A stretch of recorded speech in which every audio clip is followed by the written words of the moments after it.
Les chants des troubadours sont très différents des chants grégoriens.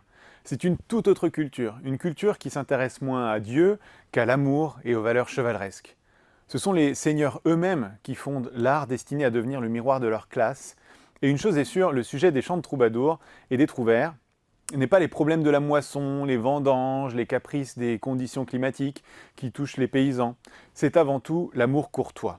L'amour courtois, c'est vraiment un amour de classe. Un amour qui se veut très différent de l'amour grossier des vilains. Il place immanquablement le chevalier dans un état de soumission à l'égard de celle qu'il aime.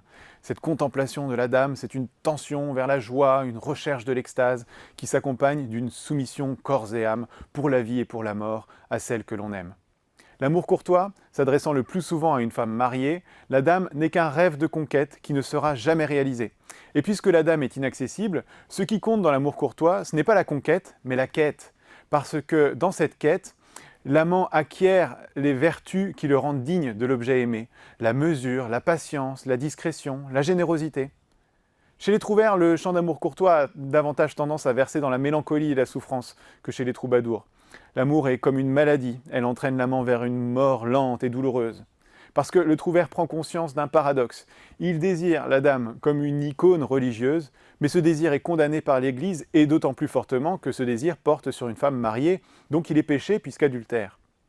Le trouvère se retrouve donc dans une situation inconfortable, où il se complaît dans une sorte de masochisme, d'expiation du péché, et envisage la mort comme un sacrifice presque christique pour expier la faute d'avoir osé aimer.